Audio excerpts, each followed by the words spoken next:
Okay, Michael, your flute arrived safely today. I'm going to open it up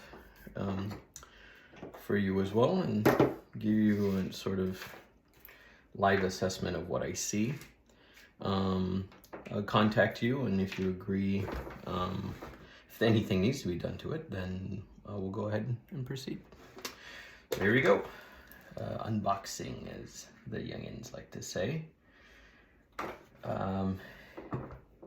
Okay, it's a little bit dusty. Oh, for whatever reason, there's this little paper for the F sharp adjustment. That's not good. I don't know why that's there.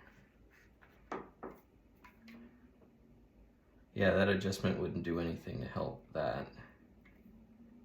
You've got lost motion in your D to D sharp. All it needs is the adjustment screw. The adjustment screw looks like it's screwed out. So all we need to do is just screw that back in.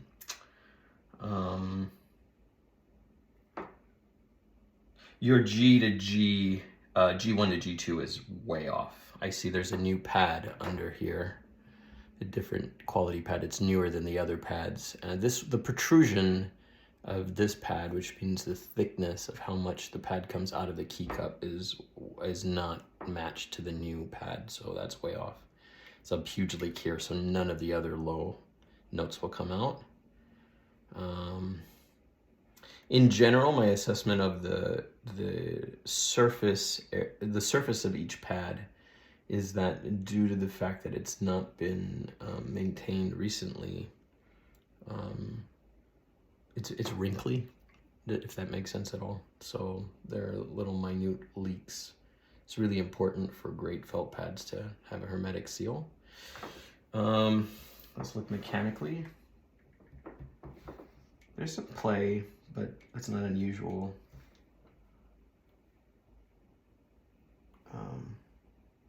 You might want to watch that though for more serious repairs.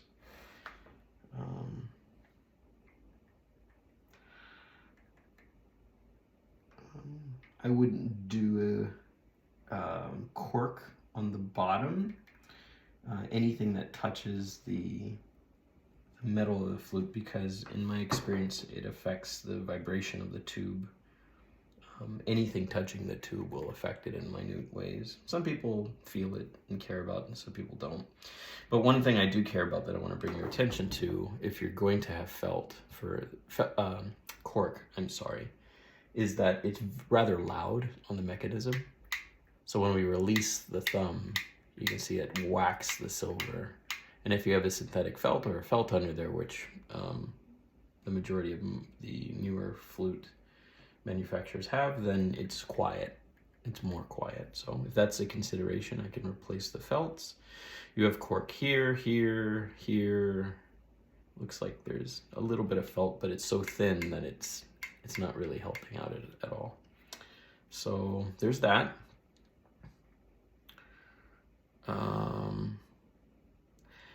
As an advanced flute player, I'd like to experiment with the venting here. It seems a little bit open, but I wouldn't know without playing the flute if your intonation on your trill notes is affected in any way. So there's the main line, just first impression. Oh, cool, a convertible. Nice. The spring tension is way too much for me on this E flat. Some people like to squeeze this key. They want it functionally to close, but as a player, I mean, this is way too much for me. You want it to seal 100%, but not like that. Spring tension in general on the foot joint is not uniform to the rest of the flute. There's some binding here of some sort. I don't think it's the mechanism. I think it's the material. Let's take a look real quickly. Sometimes when the adjusting material is not cut really precisely, it rubs on the side of the silver, and that's what I'm feeling right now on this.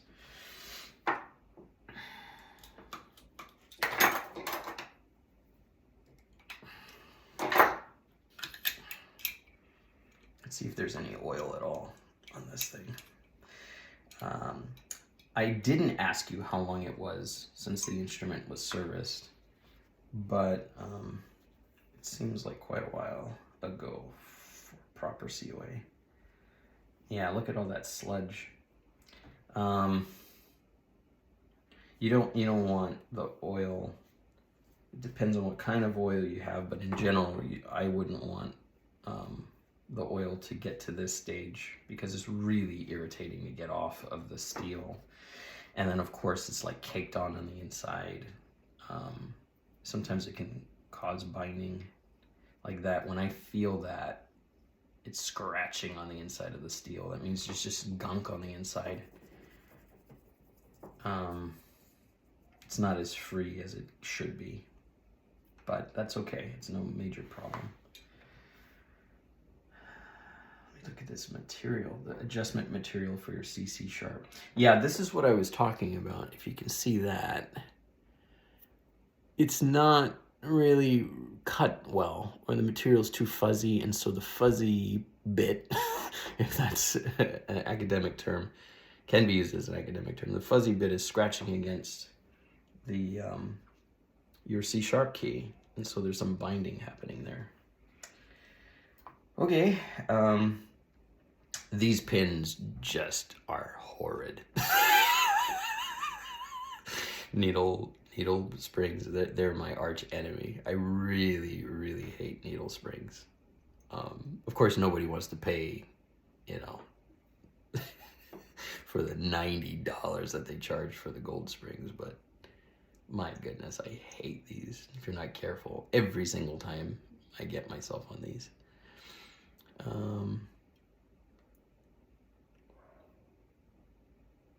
Yeah, it looks like something happened to the inside. Somebody did some work on the inside of the D sharp tone hole. It almost looks like, well, it's all scratched on the inside, but it almost looks like somebody resoldered it, or it's very weird. It's all scratched up compared to the other two tone holes, C sharp and C. But okay, gunky. I don't like the gunky, so I would recommend some work on that.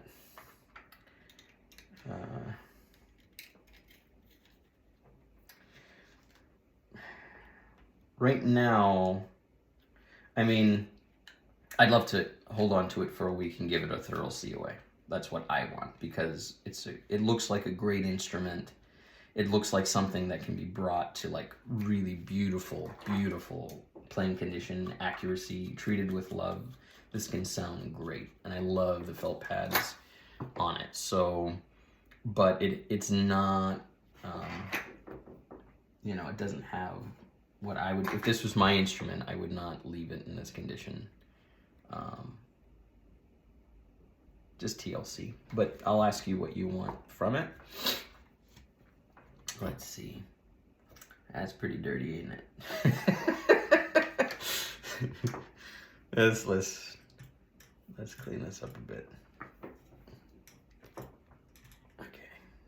Just a bit of rubbing alcohol. As a flute dentist, I don't really like to share the experience. All right. Let's look at the cork. Very interesting. Oh, that's so cool. For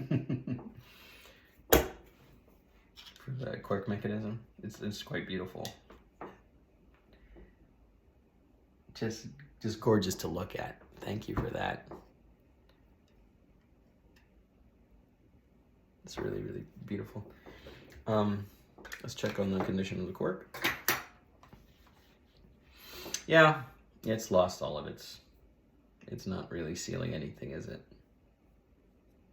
So I'll replace that, and I'll secure the top of the cork mechanism.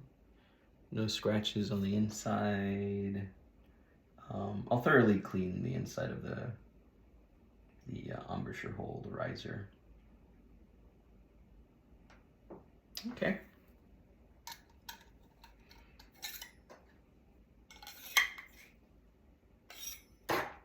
Alrighty, so let's do, since I sterilized the head joint, let's do a quick play test. See what it sounds like without any adjustment.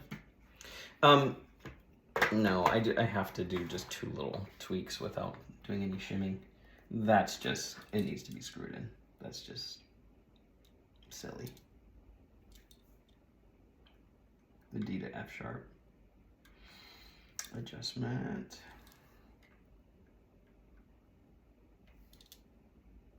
All right, quickly check that my right hand at least is touching. Not bad, you know, on the bottom. Every single flute I touch, usually because of compressing the pad over a year, the bottoms are all open. Every single one of the thousands of flutes I've ever played on or fixed every single day. Most of these need just hole shims, you know, on the top, just to seal. They're all open on the 12 o'clock. But really good on the bottom and around, you know. It's open, so just put a 1, 1, 1, 1 over there. It's not bad. It's a little bit of binding between these two. It's grinding the mechanism, but not bad. It'll play, you know, if you just take out the paper adjustment and fix the, I'll just clean that all up, so it'll be beautiful. All right, well, let's do a play test and see what it sounds like without any major adjustment.